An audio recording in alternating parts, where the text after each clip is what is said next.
Baroness Thornton. I beg leave to ask a question standing in my name on the order paper. Sorry, I was a bit too quick there.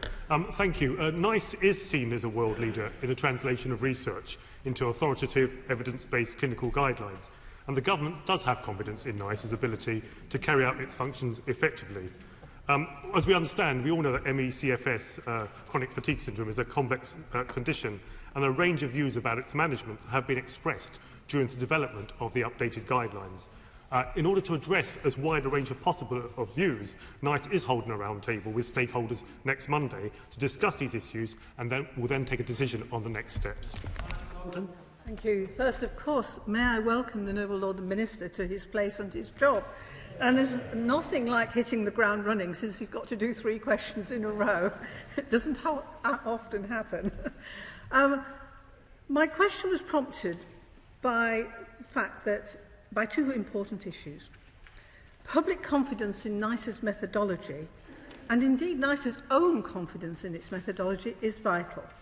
And if the Noble Lord the Minister says the government has confidence in NICE, it does beg the question why the government is not demanding that the CFS guidance, 3 years in the writing and with patient support, is not being published immediately. And second, and I quote from one of the many emails I've had about this issue, "Thank you in advance for speaking up for ME patients. No treatment is better than harmful treatment. My daughter is now in bed bound with severe ME due to GET. My Lord's, GET is the current medical treatment regime for ME/CFS sufferers, which these guidelines say should be reformed.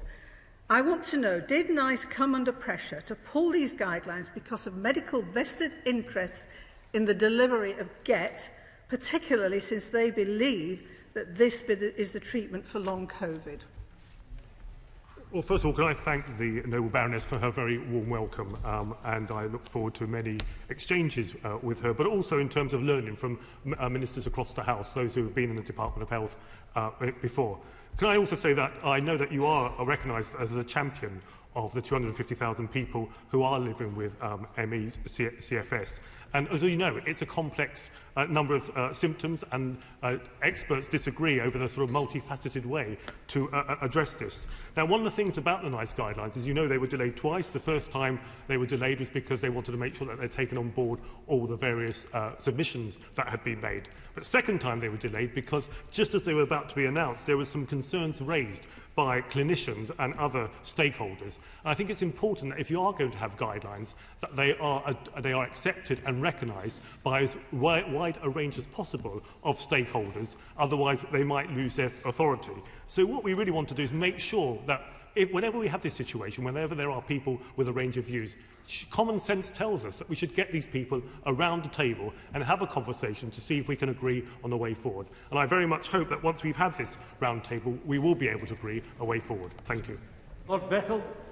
My Lord, can I welcome my noble friend to the dispatch box as Minister for the Department for Health and Social Care and for the Minister for Life Sciences. It's without doubt the best job in government, and I know he's going to acquit it extremely well indeed.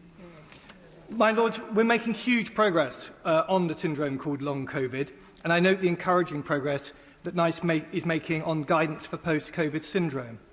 But does the Minister accept that this shines a very clear spotlight on how far behind and wrong-headed we are with the diagnosis and management of ME and CFS? In particular, does he accept that, in the interests of health equality and national productivity, we need to rethink the way people are got back on their feet after they've been hit by these horrible viruses?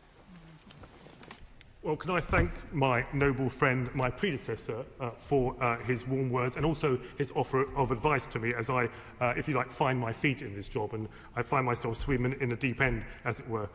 Usually I would say, when I get a question like this, I would ask my predecessor, but clearly he has the question for me.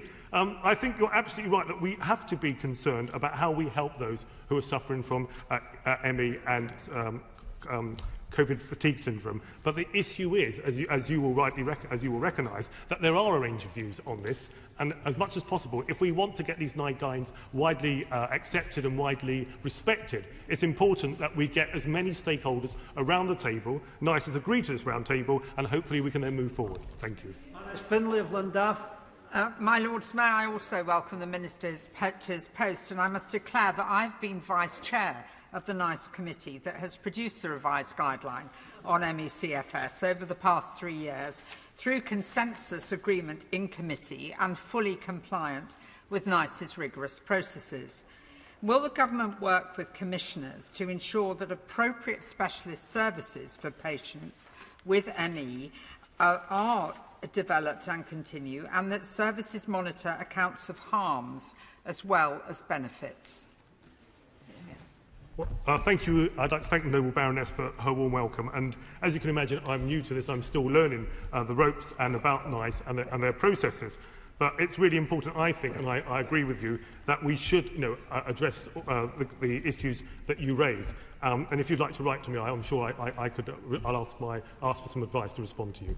Baroness Keighley. The Noble Lord the Minister agree that patient groups and charities are key in providing support to these particular patients. They are very concerned about the absence of guidelines, particularly as they've been involved in their production. Could the Minister offer them any reassurance about timing on the guidelines? I understand that NICE want to be as quick as possible in publishing these guidelines, and are very aware that there has been 2 delays. Firstly, the delay to make sure that they took on board all the various comments, and secondly, the delay now because of some issues and issues that were raised by some of the clinician groups. The way we hope, or the way NICE hopes, because as you will understand, NICE is independent from the government, the way that NICE hopes to progress on this is to have this round table, to hear from all the different views, and to see if there can be some consensus reached before the guidelines are published. Now, Scott, Needham Market. Does the Noble Lord the Minister accept that the prevailing view in some quarters that ME is a psychological disease is causing untold harm, including to children and young people who are being forced to accept treatments which are damaging to them, and their parents who are sometimes accused of abuse? So taking time to achieve consensus is one thing, but please will the Minister be aware that there is a huge cost to this? Very good. I think it's always important to recognise the unintended consequences, but also the costs of any delay. And I can understand the frustration from many ME/CFS people who have this condition about the delay to the guidelines. But I think it's really important that we try and get as much consensus as possible. And please, if you feel that it's been delayed further, please write to me and put pressure on me, so others and wider stakeholders, so they can put pressure on NICE. But I think it's really important that we try and achieve as much consensus as possible. Richard Downpatrick. My Lords, could the Noble Lord the Minister indicate what were the issues that were raised during the pre-publication period with the final guidelines that merited a pause on the publication? Yes, thank you. The issue was around some of the guidelines, for example, around GT and other issues where there was concern that these were going to be deleted. There were some concerns from some groups, some stakeholders, that for some patients, not all patients, for some patients clearly found them damaging, but for some patients they might actually be helpful or partly helpful. Not a cure in themselves, but they might be partly helpful towards the treatment.